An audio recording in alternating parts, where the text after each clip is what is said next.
नमस्कार, फिर से एक बार आपका स्वागत है मैथ क्लासेस में भाई रामवीर सिंह। तो आज का हमारा टॉपिक है चतुर्भुज क्वाड्रिलेटरल। तो एक ही क्लास में हम पूरा क्वाड्रिलेटरल देख लेते हैं क्या होता है, इसकी विशेषताएं क्या है। तो सबसे पहले चतुर्भुज नाम से हमको पता चल रहा है, चतुर माने चार, भुज मतलब भुजाएं, ऐसी आकृति जो चार भुजाएं हों जिसमें और बंद हो। सिंपल सी डेफिनेशन है, चार भुजाओं से घिरी बंद आकृति, यानी कि बंद होना चाहिए। अगर ये ऐसे है, इसमें भी चार भुजाएं लेकिन ये ओपन है, इसलिए हम इसको चतुर्भुज नहीं कहेंगे। तो चार भुजाओं से घिरी हुई होनी चाहिए और वो बंद होनी चाहिए, तो हमको इसको चतुर्भुज कह सकते हैं। और चतुर्भुज के चारों अंतर कोणों का योग कितना होता है? 360 डिग्री होता है। चारों कोण होंगे उसके चतुर्भुज के, उनका अगर हम टोटल करेंगे तो 360 डिग्री होगा। और इसका मैंने निकालने का तरीका भी एक में बताया था कि जैसे देखिए, अगर कोई बहुभुज है, पॉलीगन है, और चतुर्भुज को ही ले लेते हैं, जैसे चार भुजाएं हैं इसमें, तो आप किसी एक शीर्ष से आप कितने विकर्ण खींच सकते हो? एक ही खींच सकते हैं इसमें। अगर पांच भुजाओं वाली होती कोई आकृति जैसे ये, तो एक शीर्ष से हम इसमें कितने विकर्ण खींच सकते हैं? एक और एक, दो। तो इसमें कितने त्रिभुज बन रहे हैं? आप चाहे कितनी भी भुजाओं वाली आकृति होने दो, 20 भुजाओं वाली भी होने दो, उसके भी अंतर कोणों का हम योग निकाल सकते हैं। कैसे? देखिए, हमने यहाँ पे इसमें एक विकर्ण ही खींचा जा सकता है, तो इसमें कितने? दो त्रिभुज बने, एक ट्रायंगल और दो ट्रायंगल। तो इसको 2 × 180 डिग्री कर दो, क्योंकि एक त्रिभुज के तीनों अंतर कोणों का योग कितना होता है? 180 डिग्री। तो इसमें दो बन रहे हैं, तो कितना हो जाएगा? 360 डिग्री। अब देखो, ये पंचभुज है, पांच भुजाएं इसकी, तो इसमें कितने ट्रायंगल बन रहे हैं? 1, 2 और 3, यानी 3 का गुणा 180 से करेंगे तो कितना आएगा? 540 डिग्री। छह भुजाओं वाला है जैसे, तो उसमें कितने बन सकते हैं? चार बनेंगे उसमें। नहीं तो आपको मैं एक सिंपल सा सीधा सा फंडा बताता हूँ, कितनी भी भुजाएं होने दो, एग्जाम में सवाल आ जाता है कि 50 भुजाओं वाला एक पॉलीगन है, ठीक है, बहुभुज है, जिसकी कितनी है? 50 भुजाएं, तो उसके अंतर कोणों का योग क्या होगा?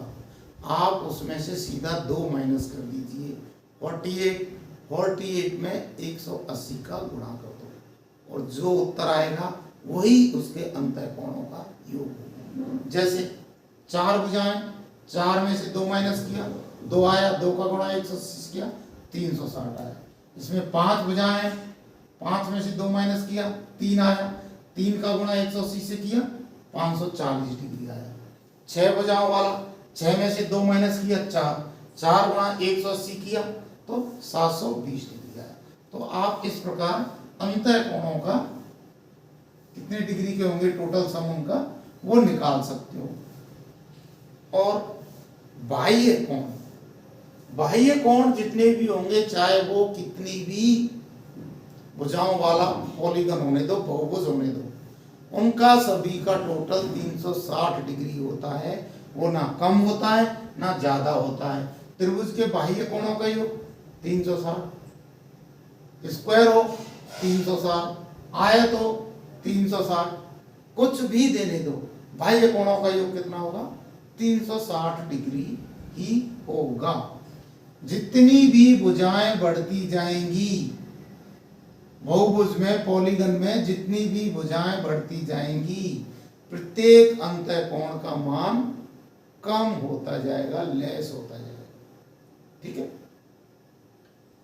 सॉरी, भुजाएं बढ़ती जाएंगी तो देख लीजिए, यहाँ पे अंतर कोण कितना का? 90 डिग्री का था, यहाँ पे और बनाए और कम का हो गया। जितनी भी भुजाएं बढ़ती जाएंगी कम होता जाएगा, ठीक है। चलिए अभी हम देख लेते हैं चतुर्भुज होते कितने प्रकार के हैं, क्वाड्रिलेटरल, टाइप्स ऑफ क्वाड्रिलेटरल। सबसे पहले आयत भी एक क्या होता है? चतुर्भुज होता है। कैसे? हमने परिभाषा में पढ़ा है, सुना है कि चार भुजाओं से घिरी बंद आकृति, उसमें और कोई भी शर्त लगी नहीं रही है, तो आयत में चार भुजाएं होती। ठीक है, ओके। वर्ग भी एक चतुर्भुज होता है। क्यों? वर्ग में भी चार भुजाएं। समचतुर्भुज, समचतुर्भुज किसको बोलते हैं? रोम्बस। रोम्बस किसको बोलते हैं? जिसकी चारों भुजाएं की माप बराबर होती है, मतलब चारों भुजाएं बराबर बराबर माप की होती हैं। जैसे वर्ग में चारों भुजाएं समान माप की होती हैं, वैसे ही समचतुर्भुज में भी चारों भुजाएं बराबर माप की होती हैं।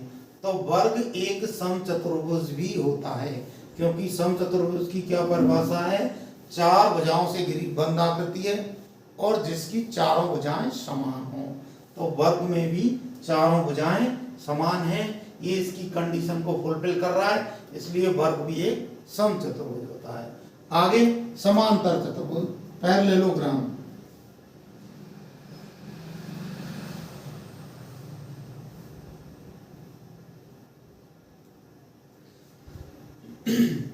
समांतर चतुर्भुज, समांतर चतुर्भुज पैरेललोग्राम का सब उसके नाम से पता चल रहा है कि अगर उसकी दो भुजाएं आपस में समांतर हैं तो उसको समांतर चतुर्भुज बोलेंगे। आगे हम प्रत्येक को एक एक करके पढ़ेंगे डिटेल में, अभी मैं सिर्फ इसकी संक्षिप्त जानकारी दे रहा हूं। समलंब चतुर्भुज क्या होता है? ट्रेपेजियम।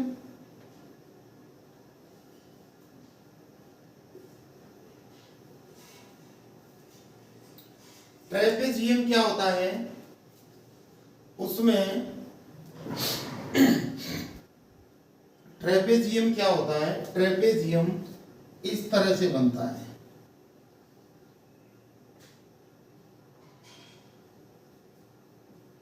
इस तरह की आकृति होती है, इस तरह भी हो सकता है।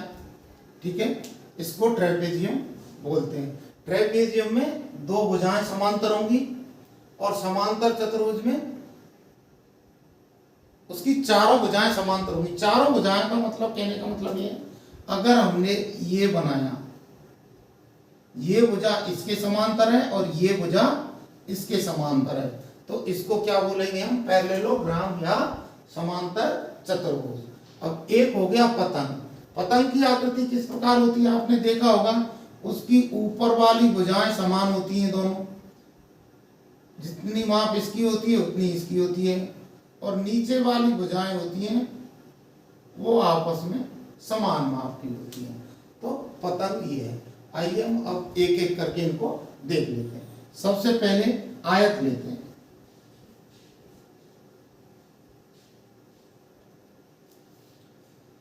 तो आयत भी एक क्या है? चतुर्भुज है। लेकिन क्या प्रत्येक चतुर्भुज एक आयत होता है? प्रत्येक चतुर्भुज आयत नहीं होता है, लेकिन हर एक आयत एक चतुर्भुज होता है, क्योंकि ये चतुर्भुज की कंडीशंस को फुलफिल कर रहा है। लेकिन प्रत्येक चतुर्भुज आयत की कंडीशंस को फुलफिल नहीं करेगा, क्योंकि आयत के लिए हमें चाहिए चार भुजाएं। चलो चार भुजाएं कर दी, और आमने सामने की भुजाएं बराबर होंगी। इस भुजा के बराबर ये और इस भुजा के बराबर ये है। दो कंडीशन हो गई। तीसरी कंडीशन है इसमें, इसका प्रत्येक अंतः कोण 90 डिग्री का होगा। ठीक है ना?